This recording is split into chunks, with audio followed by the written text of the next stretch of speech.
Rise, Judge Vanderbeat Court is now in session. Judge, this is case number JVB 1018, Stewart case. Judge, both parties have been sworn. Thank you. You all may be seated. Okay, Ms. Stewart. Ms., I kept the father's last name for our son. Oh, okay. You brought this case before the court. What's going on?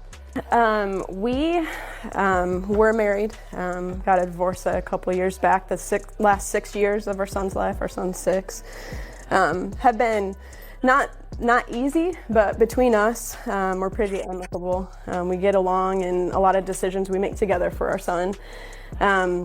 We're coming into this new decision here soon of what our son's going to go into for school and different programs. He has been paying child support, but the dues that are going to come up with school are going to be more. Okay. And I wanted to try and get more child support, hopefully to split the difference in the cost of that. Okay, how much is he paying you right now in child support? $430. Okay. And what is it that you're asking in terms of the split? Our son's dues are going to be $1,100 for the new school. What school is this? It's a private school, but he's a brilliant boy, and I think we've done a great job raising him. So to put him into a school that really fits his personality and his education level, I think we. Buckle up, everyone. This courtroom drama is a wild ride through co-parenting problems.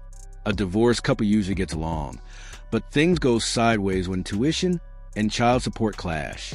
She wants more money to help pay for their son's expensive new private school. He's asking, if I'm already paying half the tuition, why should I pay even more in support? Seems reasonable, until the numbers stop making sense for either of them. Just when it looks like they might agree, the judge throws in a surprise. Turns out things like custody, taxes, and medical insurance can totally change how child support works. So who's right? Who's trying to avoid paying more? And what happens when their private deal doesn't match the law? Stick around. This case is full of twists, disagreements, and a serious dose of courtroom truth. For him, so. Okay. And what do you have to say about this? Well, I kind of let her make those decisions. In terms of the school, you're okay with the school? In terms of the school, I'm okay. I trust her. It's actually, splitting it is going to be more on the front end, but it's actually less. I looked it up, and it's 9 months. Okay. At $550 will actually be less child support for me in the next year. So I'm not sure that's what she wanted to do. So I'm saying okay. Okay. So you guys agree that you would split the $1,100? Is that what I'm understanding? We agreed that we would split the schooling, but the trouble that we're coming into here is just the length of time. I don't want to go 3 months without having any child support, if that's what he's bringing to case. Is that what you're trying to say? Yeah, if we're talking about splitting the tuition, then we're splitting $1,100 in 9 months. That's less money for the year than if I just continued to pay child support to her. I'm okay with it, so if that's her decision. What we're disagreeing with is just the length of time. I want to at least receive the $430 for the remaining 3 months if that's what decided. I'm not sure how that works in terms of the court, but Yeah, unfortunately it wouldn't work like that. We wouldn't be able to do it like that because then we would be sending a withholding order to your employer for 9 months, and then at the 3rd month have to hope that it reaches them in time enough for the 3 months for it to go down. So it doesn't really work. Even with all their past issues, both parents agree on one thing: their son deserved the best. But here's the real twist: who's going to pay for it, and for how long? Dad's okay with the private school as long as it doesn't mess up his finances. He's thinking, hey, 9 months of tuition costs less than a whole year of child support. Sounds smart, right? But here's the catch. The court doesn't see it that way. This is where things start to get tricky, and their money issues begin to split, just like their relationship did. So it either has to be something you guys agree on in terms of what it is, like the amount, the $550, and it would have to continue for the full year. I mean, you think about it like this.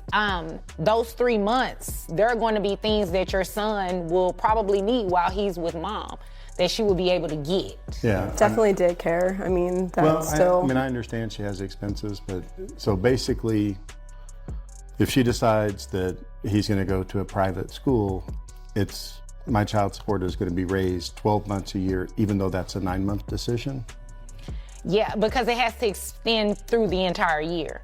Otherwise, based on your tax returns, I can base your child support off of what it should actually be. No, I think we're okay. Oh, okay. I was going to say, because What would that look like? well, if we did it based off of your tax returns again and your W-2, you make $62,500 a year, correct? Yes, ma'am. Okay, so health insurance. Who carries health insurance? We split it. Okay, good. You guys, double insured. That's very good. That's very good. So if we did your gross, how much do you pay in health insurance for the child? Mine is like $60. $60 a month is all on. Okay. So giving you credit for the $60, that'll bring your gross down. Let me see. Minus the $60, that will bring your gross to about, let's say, $5,100, net at $4,156.64. How many children do you have? I have 2 other children. That are under the age of 18? Yes. Okay. So that would be 16%. Yeah, your child support would be about $665. Yeah. The court isn't like Amazon Prime. You can't just pause or adjust payments whenever it suits you. Once the child support order is in place, it runs all year long, no matter what. That's when the judge lays it out plain and simple. If you want your kid in private school, you're also agreeing to pay for it year-round. No shortcuts.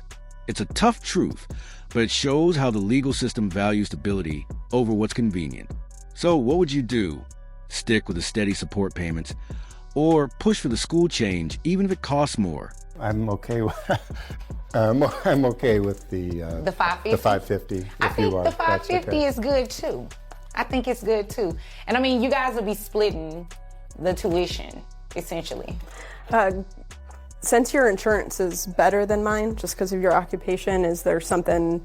I mean, I am all about protecting our son on both sides, but if he was to have full insurance over our son, is that something that we address here, or is that something that we address outside of court? Oh no, you can do it on your own independently. You can go ahead and actually drop your insurance if you would like, because he at least is still covered under dad's insurance, and there will be nothing wrong. But then, plot twist, mom switches gears and brings up health insurance. She suggests, what if you cover it all? Here's where it gets interesting. Since dad has a better insurance plan, mom offering to drop hers isn't just thoughtful, it's strategic. This move quietly shifts the tone of the whole conversation. It's no longer just about court orders. It's about what's actually best for their son. Honestly, it's one of the most grown-up, cooperative moments in the whole hearing. Okay. So we'll discuss that after. Okay. Okay. Is that all? You guys have anything else? Sometimes, it's just 2 people doing their best to work through a complicated system, both try and do right by their kid. Yeah, there's still some tension, but there's also real effort. And in family court, effort can matter just as much as evidence. By now, both parents are making compromises. They're each giving a little to get a little. And for once, the case doesn't end in chaos. It ends in something that actually looks like progress. I guess, when does it take effect? It'll take effect the 1st of each month. So if today's the 3rd, then it doesn't take effect until the 1st of next month. Until the 1st of next month, yeah. Okay. All right. If there's nothing further, you all are dismissed. A rare case where both parents actually came in with the same goal, but had to work through the legal mess to get there. The judge kept it real. Child support isn't just about numbers. It's about structure, consistency, and making sure there's a clear, enforceable plan, even when both parents are on the same page. Bottom line, whether it's private school or not, parenting comes with fine print. And while there's room for flexibility, the system only bends so far. If this case surprised you as much as it did us, hit that like button, drop your thoughts in the comments, and don't forget to subscribe for more jaw-dropping courtroom breakdowns. Only on Truth.